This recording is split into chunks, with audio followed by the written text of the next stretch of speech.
This is Capitol Report, live from our global headquarters in our nation's capital. Here's Steve Lance.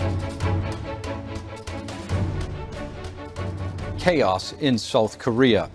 The country's president now lifting martial law, which he imposed earlier in the day. The president accusing the opposition of being influenced by North Korean communists. Protesters taking to the streets as disorder erupted near the parliament. NTD's international correspondent Arian Pazdar has the story.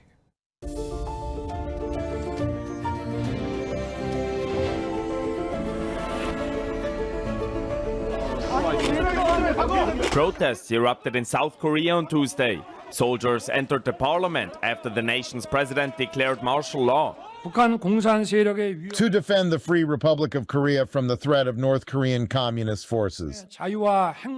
President Yoon Suk-yeol accuses the opposition of being influenced by North Korea's communist regime. He says they paralyzed the judiciary and executive branches. That's by allegedly intimidating judges and impeaching prosecutors and other officials. But the opposition is in control of the country's parliament. This means that it has the power to overturn martial law declarations, which it did shortly after the president imposed it. The president should immediately lift the emergency martial law following the voting by the National Assembly. Now the martial law declaration is now invalid. President Yoon Suk-yeol complied with the demands shortly after, as even people from within his own party advised him to change course. I will accept the National Assembly's demand and lift martial law through a cabinet meeting.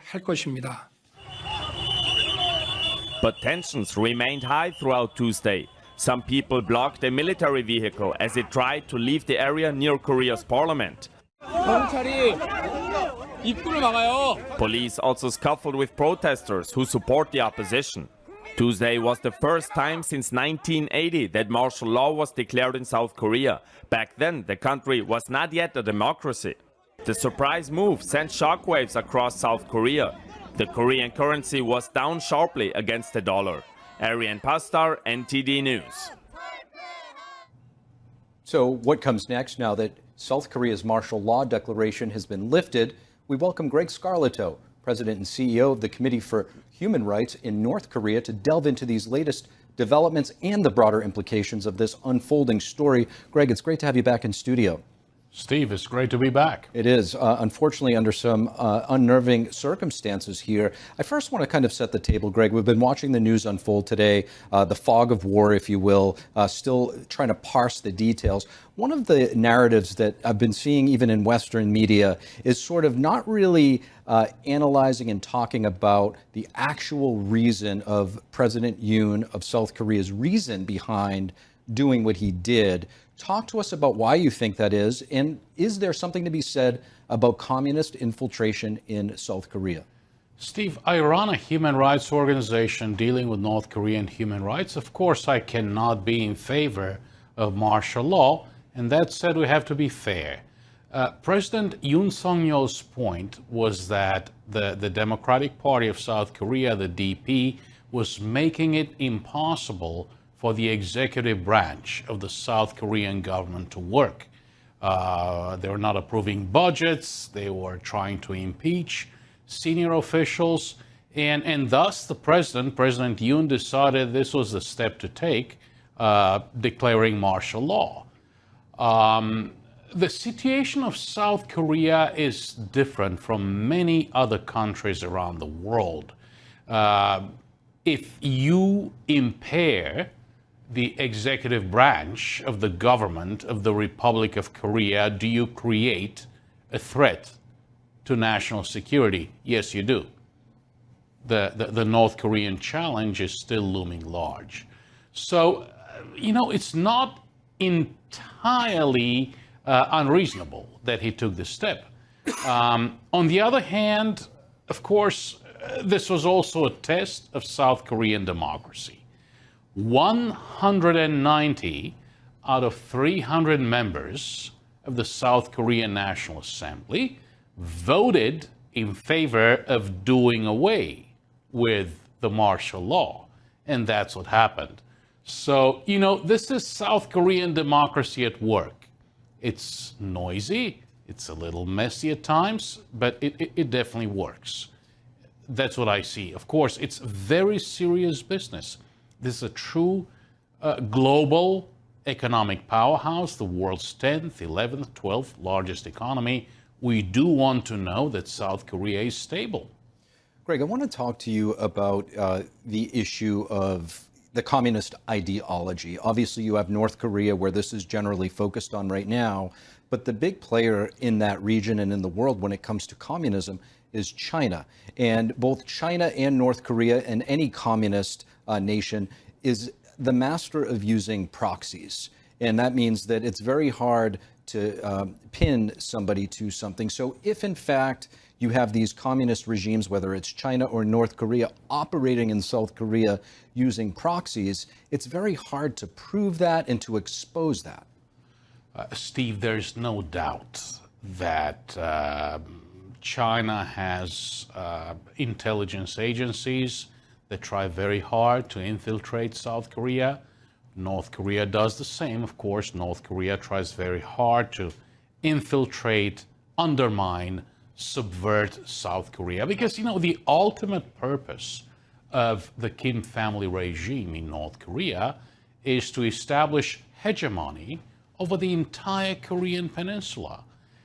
There is no internal opposition. This is a tyrannical regime. What is the only alternative to the Kim family regime? That is South Korea.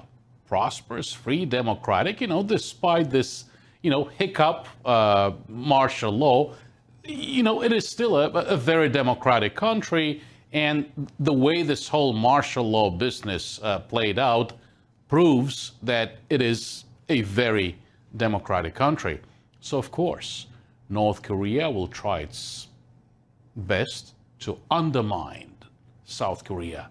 And, of course, China, as North Korea's great protector and ally, will try its best to undermine and subvert South Korea and South Korean democracy. We are faced with a very difficult predicament right now. Half of the artillery shells the Russians have been firing against Ukraine for the past year have been North Korean artillery shells. They've been firing the KN-23 ballistic missile based on the Iskander Russian Soviet design. They have been proliferating instability and violence to the Middle East by supporting Iran and its proxies, Hamas, Hezbollah, and the Houthi rebels, all weaponized against Israel. So this North Korean threat has become a global threat. And this is what South Korea is dealing with right now. Now, Greg, excuse me, when it comes to subversion and using covert operations, these types of things are not exclusive to communist regimes. We have a CIA, you have a Mossad in Israel. South Korea has their own intelligence agencies. Now that what appears to have been a misplaying of his cards by the current president, he still is in power. Do you think we might see a response from their military, from their intel agencies in South Korea to hit back at North Korea? We will see how this plays out. It's way too early in the process. President Yoon's predecessor, Lee Myung-bak, was blamed for having failed to basically cleanse the South Korean government from elements that were not necessarily conducive to freedom or democracy. By declaring this martial law, he seemed to be willing to take that step. He didn't. He revoked it 6 hours later. So I think that this is going to take a very heavy toll on the political future of President Yoon. This is going to take a very heavy toll on the political future of his party and the conservative side of the South Korean political spectrum. Greg, just today in Capitol Hill, right across from us here in the House of Representatives, a bill was marked up to talk about the history and the horrors of communism and to actually start to teach this in American schools. It will likely be voted on tomorrow and passed. How does this situation that we're seeing in South Korea right now serve as an example for other countries, including the U.S., how to maybe identify communist influence and avoid, most importantly, avoid falling victim to it? Steve, to me, this is a very personal issue. I was born and raised in communist Romania, the one country that was most similar to Kim Il-sung's North Korea. I was on the streets in December 1989 during the anti-communist revolution in Romania. Doesn't make me any special. Many other young people are out there. Many of us died. I think this is very important. There has been no serious condemnation of communism in the United States, in Europe, or anywhere else. There have been some authors who wrote about the horrors of communism.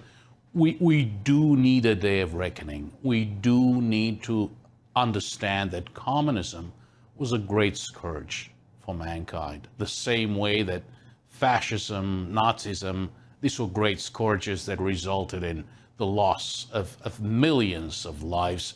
This was truly a genocidal regime that killed millions of people all over the world. And I do welcome any initiative to shed light on this issue. Greg, lastly, going back to South Korea, where do you see President Yoon's presidency going from here? My wish to him is that he should recover. I think it's going to be very tough to recover.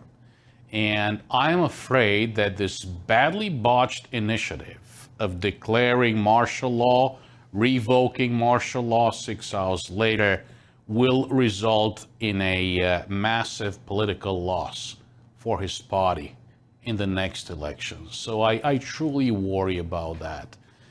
South Koreans are not different from us Americans. All they want is freedom, democracy, prosperity, looking after their families. But I do fear that the implications of what has just happened will be quite intense. Greg Scarlett, always very fascinating insights, and we do appreciate you joining us to assess. Steve, a pleasure. Thank you, sir.